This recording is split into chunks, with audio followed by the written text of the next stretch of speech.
Breaking news today. Putin plans to visit China. It's potentially the only safe haven for the accused war criminal. Vladimir Putin, president of Russia, rarely travels abroad these days. He faces arrest warrants for alleged war crimes in Ukraine should he set foot in any of the 123 countries that are members of the International Criminal Court. However, it is highly unlikely that Putin or any other senior Russian official will be brought to justice under international law, despite the fact that the warrants have restricted Putin's travel. In the meantime, the ICC is looking into other possible atrocities. Within a matter of months after the outbreak of hostilities, the Ukrainian government brought to trial for war crimes captured Russian soldiers. The Geneva Conventions, a set of agreements signed between 1864 and 1949, outline the rules of warfare that must be followed. Willful killing, torture, rape, using starvation as a weapon, shooting surrendering combatants, deploying banned weapons like chemical and biological arms, and attacking civilian targets are all examples of war crimes. The Russian government has denied any wrongdoing by its soldiers in Ukraine.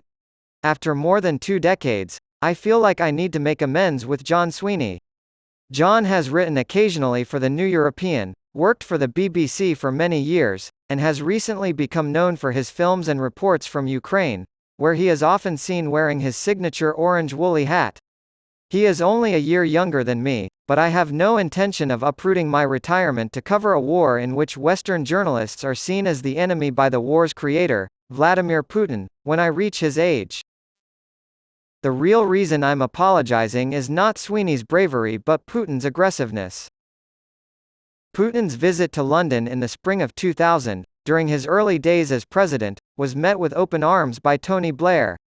We had met Putin before he became president, and his demeanor and analysis of the global political situation had convinced TB that, to paraphrase Margaret Thatcher about Mikhail Gorbachev, he was a man with whom we could do business.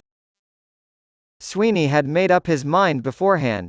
In an effort to debunk some of the rumors swirling around our spin machine, at the time of Putin's visit, I had brought in documentary filmmaker Michael Cockerell to produce a film called News from Number 10. Even though Putin almost certainly ordered the downing of Yevgeny Prigozhin's plane, I was reminded of this when, on the day of the crash, I tweeted that we should stand by for Putin's thoughts and prayers with the family. Comment. One of my critics responded by sharing excerpts from the Cockerell documentary in which I defend the welcoming of the new Russian leader diplomatically. In one, I was being questioned at a briefing about the Grozny massacre, and I was adamant that we not let this one event define our entire relationship. The film included intriguing B-roll of a joint press conference held at the Foreign Office. Both Putin and Blair wore nervous expressions. You can watch a clip of John Sweeney saying, "I knew it would be hostile to Putin for his actions in Chechnya and hostile to Blair for his refusal to condemn the Russian actions more vigorously, which is why he expected to be prevented from asking a question." He was totally correct. That's why I made sure he didn't get a call. Sorry, John. And it's true that Putin is not the kind of leader we were hoping he'd be. And yet, for a long time, the Putin we saw was the placid, mild-mannered, saying the right things about the West, Putin.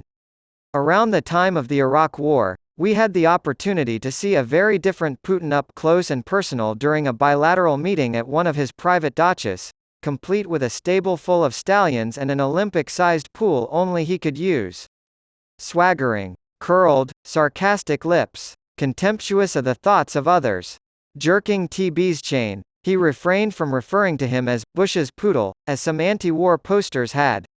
But he was very close. Did any of us seriously believe back then that he would become the Putin of the murder machine we see today, blowing friends turned enemies out of the sky, waging war in multiple African and Middle Eastern countries, and attempting to undermine liberal democracy wherever he can? But I'm not convinced that we actually accomplished that. According to John Sweeney, we should have seen this coming. Perhaps he has a valid point.